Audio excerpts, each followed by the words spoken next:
Hello guys, আমি Imran cross from আমার blog পেজের নাম প্রোমা ডেইলি ব্লগ।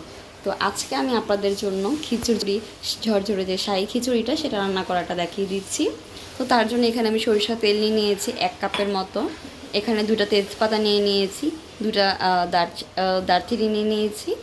তারপর এখানে শাহী জিরা নিয়ে নিয়েছি আর 2টা এলাচ নিয়ে নিয়েছি। এখানে 1 কাপ পেঁয়াজ, আদা রসুন নিয়ে নিব হচ্ছে গিয়ে আমি আদা রসুন পেস্ট দিয়ে দিব হচ্ছে আমি 2 চা চামচ। এখানে লবণ পরিমাপ মতো। এখানে হচ্ছে গিয়ে 1/2 টেবিল চামচ হলুদ, 1/2 টেবিল চামচ জিরা। আর এখানে হচ্ছে গিয়ে আমি আহ, আহ, তো এখানে হচ্ছে গিয়ে আমি 1 কাপ চাল আর হচ্ছে গিয়ে 1/2 কাপ মুসুরের ডাল, 1/2 কাপ মুগের ডাল ভালো করে ধুয়ে পরিষ্কার করে ঝরা দিয়ে নিয়েছিলাম। তো এখানে আমি চুলা একটা হাঁড়ি নিয়ে নিয়েছি। তো এখানে আমি পরিমাপ মতো তেলটি দিয়ে দিচ্ছি।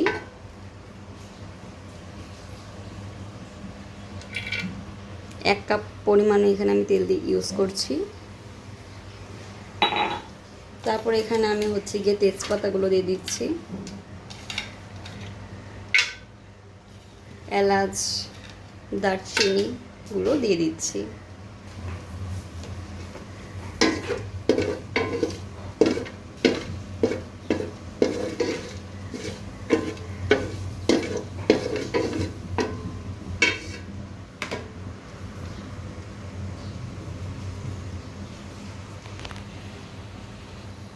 তো এর মধ্যে হচ্ছে এখন আমি শাহী জিরাটা দিয়ে দিচ্ছি।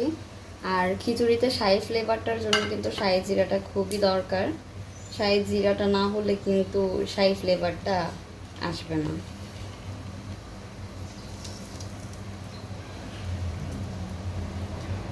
তার জন্য খুব ভালো করে এটাকে হচ্ছে একটু নেড়ে নিচ্ছি,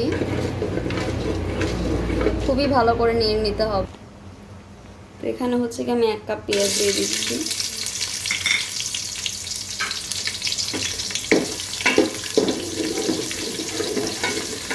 একটা পেঁয়াজ দিয়ে আমি খুব ভালো করে নেড়ে নিচ্ছি।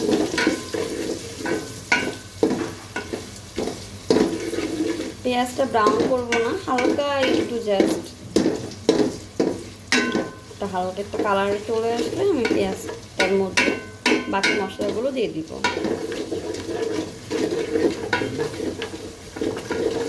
খুবই ভালো করে আমি পেঁয়াজটাকে এখন নেড়ে নিচ্ছি।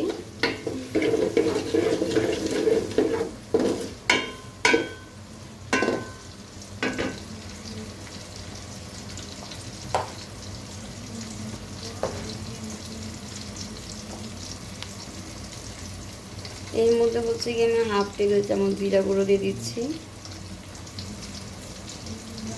আর 1/2 টেবিল চামচ হলুদের গুঁড়ো দিয়ে দিচ্ছি। 1/2 টেবিল চামচ হলুদের গুঁড়ো দিবেন আর 1/2 টেবিল চামচ জিরা। যদি আপনাদের পরিমাণটা বেশি হয়ে থাকে সেক্ষেত্রে আপনারা বাড়িয়ে কমিয়ে নিতে পারেন। আমি এখানে আমার পরিমাণ মতো দিয়ে দিচ্ছি। আপনাদের চাল বেশি হলে অবশ্যই মশলা পরিমাপটাও বেশি হবে। খুবই ভালো করে এটাকে নেড়ে নিচ্ছি। এখানে এখন আমি আদা রসুনের পেস্ট, আদা রসুন বাটাটা দিয়ে দিচ্ছি। আর এখানে আমি আদা রসুন বাটাটা একদম ফ্রেশ ইউজ করছি, 2 টেবিল চামচ আদা রসুন বাটা। আদা রসুন বাটাটা পরে দিলাম এই কারণেই যেন বেশি আদা রসুন এসে গ্রামটা না বোঝা যায়, তার জন্য একটু আদা রসুনটা আমি পরে ইউজ করলাম, যেন আদা রসুনের যে তীব্র গ্রামটা সেটা আমার একটুও ভালো লাগে না, তার জন্য আমি একটু পরে আদা রসুন বাটাটা ইউজ করলাম। দেখা হচ্ছে কিছুক্ষণ পর। তো এখানে আমি চালগুলো দিয়ে দিচ্ছি। এখন এই চালগুলোকে মশলার সাথে খুব ভালো করে আমি মিক্স করে নিচ্ছি।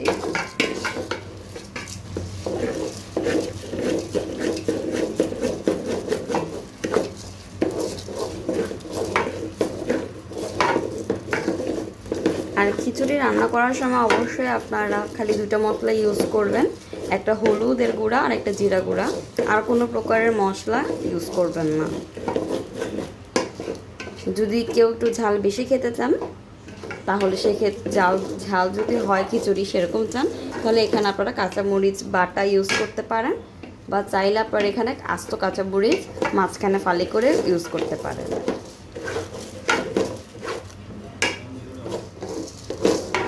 এখন এটাকে আমি ভালো করে মিক্স করে নিচ্ছি শনশন আওয়াজ হওয়া আগ পর্যন্ত। খুব ভালো করে আমি এটাকে নেড়ে নিচ্ছি, শনশন আওয়াজ হওয়া পর্যন্ত অপেক্ষা করছি।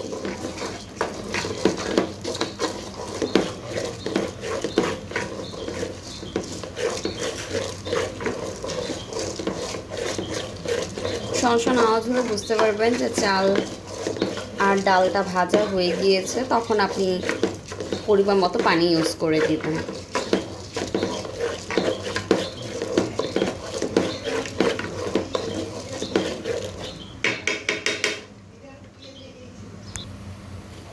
অলরেডি দেখতে পাচ্ছেন চাল আর ডাল থেকে খুব ভালো ভাজা হয়ে গিয়েছে, শনশন একটা সাউন্ড হচ্ছে।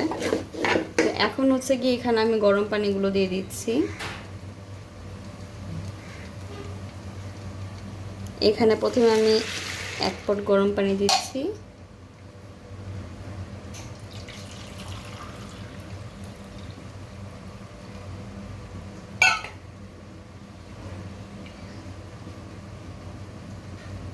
এর মধ্যে আরেক পট গরম পানি দিচ্ছি।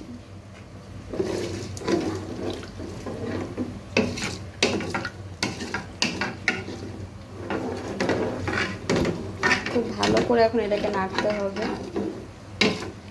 একটু হালকা খুব ভালো করে একটু নেড়ে ঢাকনা দিয়ে ঢেকে দিব।